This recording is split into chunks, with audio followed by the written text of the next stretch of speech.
Shmira dispatch, where is your emergency? Shmira Public Safety is the 311 of the community for anything and everything at any time. Shmira Public Safety functions of three main objects. The first thing is, as a whole, is our patrols. Patrols has two parts. Part one is we drive around the streets, see something, say something, eyes and ears for the community. We're sort of the liaison between the community and the law enforcement to make sure that the community is safe. The second part of that is where we need the community to step in, and they've been doing it, is we maintain a 24-hour emergency hotline. So we encourage everyone at any emergency, you obviously dial 911 immediately. But then when you call Shmira, we respond as well, and we're able. So a lot of these emergencies, something that happens in your house, not necessarily the volunteers on patrol will be able to tell because they drive by your house, it looks quiet from the outside. You come home 3 in the morning from a wedding, from an event and a party, God forbid an intruder somewhere in your backyard, the only way we will know and we will respond is if you make that phone call. That is part of the patrol. It's very important that civilians know our number and that we're here for the community because they're the ones on the street. As many members as we have, there's more civilians, there's more community members. So if they see something, you know, we can't always see everything that's happening. We do have a lot of members. We have a lot of pickup calls. Members are rolling around on the streets during the day, especially at night. But the community is the main thing. You know, we're here for them. It's eyes and ears. They got to be here, they got to tell us they see something suspicious, they see somebody committing a crime, stealing packages, that's a big thing in the area, breaking into vehicles, vandalizing property, those are big things. So if you see something, say something, we're a phone call away. The second thing we do is search and rescue. Search and rescue, we have a special disaster services. We have 12 trained pilots. We do constant exercise training in the air over the waters.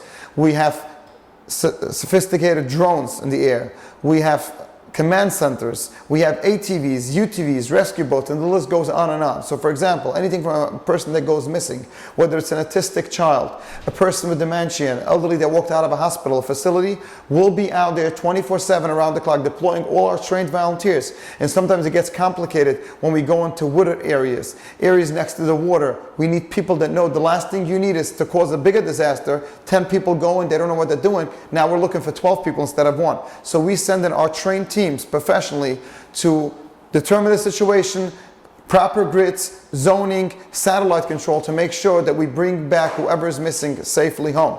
So right behind me, as you can see, one of our newest additions to our fleet is the Go Green. You know, the mayor and everybody's a big part of it here in the city, of a clean environment. There's fully electric vehicles, hybrid vehicles that you actually use in patrols. But we will also come into play when there's the heat wave outside, 100-degree weather, people are losing electricity, Con Edison is overwhelmed, takes 24 hours to get there. We have people on respiratory power. We have elderly that need special machinery. We would jump in personally with our generators, set them up, making sure that they're ready to go, continue until the utility companies back there to put them back on. And same goes with the snow. People get stuck in severe weather, snow, a winter, a storm, a hurricane. They lost this, they lost that. They need crucial medication. The lady's pregnant, she has to get to the hospital. We will jump in and make sure to assist them, pave the way, making sure to get the snow out safely so everyone gets back to where they have to be. It's a terrible tragedy. Hundreds of families are homeless, don't have any clothes. Another quick example to point out about the search and rescue. We all witnessed a terrible tragedy with the fire in the Bronx not too long ago. Very sad. All the people, everyone came together. We were out with the Bridge organization. We packed trucks of food, clothing, merchandise, toothbrushes, socks, blankets, pillows to make sure to go out to the communities over there and make sure they're fed properly and they're taken care of. Disasters like that is when we come together. Our third thing is the general security that we have. Fairs in the streets, festivals, parties, gathering, concerts, different big events that happens in the community. Older or younger people get together, people are afraid about the safety. We mobilize over there. We have our volunteers providing security along the event, inside in the event, whether it's in a library, in a school, in a park, in a baseball field. We'll always be there making sure everyone is safe at the party, at the event. Probably our most fun toy right behind me is our surveillance tower, which has the ability to monitor the cameras each direction approximately 10 blocks away, which is not only used on a daily basis, but I want to say all day, every day. We have our operators sitting from up there and able to communicate with the volunteers out on the street, making sure things that we can't see necessarily here from the ground, from that high up with the cameras from all different sides, he's able to communicate and prevent some incidents before it even happens. Right now we're in the Shmira Mobile Surveillance Unit. This surveillance tower has multiple cameras all around. We use this usually to control events and any other situation. We can go up 30 feet in the air. We can see we have a camera that can zoom in about 10 blocks away. It's a big thing. Here you can see, here we have the cameras around the exterior of the vehicle. From 30 feet up, you can see so much more, so much farther. So right now we have this truck up most of the day due to the rising tensions going on. People are very nervous, people are very scared, so we're having the truck out there. Just the truck being up, even if there's no one in it, actually, we have the cameras, we have the ability to zoom. It's monitored 24/7 by our patrol units. So just the truck being up there, it acts as a deterrent and it acts as an assurance for the community. They feel safer. So we need to mobilize some of the vehicles on 14 for the event coming up right now. Like I said, we're expecting at least 10,000 people. Most of my guys here, they come from different backgrounds. And a lot of my guys do live in different communities, and they do feel like they make a difference every time they help someone on the road. It could be our family member that is in need of help. So that's the reason why we volunteer for the community. It could be my family member, his family member, or his family member. We do feel like we make a difference here. What I want the community to know about Shmira is that we are dedicated 24/7. If you see something, say something, and no matter what time, we're here for you, whether it's on the holidays or whether it's on the Shabbat.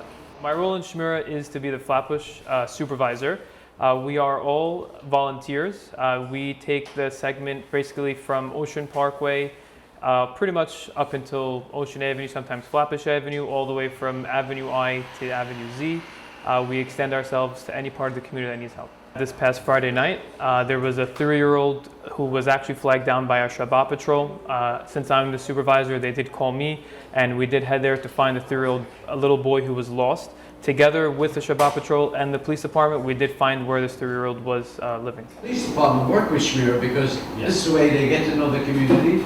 Early this morning, we had a brief meeting over here with Mr. Meyer, Appel from The Bridge, Mr. Nasir from their alliance and their community, Shmira volunteers. And the reason the meeting was generally to show the community and to put out a strong message to show how diverse we are all together, sitting at one table. We have people from the Hispanic community, African American, Asian American, the Muslim community. It doesn't matter. We all bleed the same blood. And this is the message that has to be spread across the board.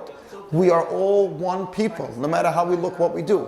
And that was the point of that meeting, to communicate, to show each other the sympathy, the respect we have. There's a lot of tensions going on in places in the world, and we all pray and hope that it will settle with peace without costing any lives, God forbid. And the only way to do that is, Martin Luther King, like he said, is to drive it out with love and peace. Hate cannot drive out hate. And this is our message. With peace and love, we will continue to fight and get over this together as one family.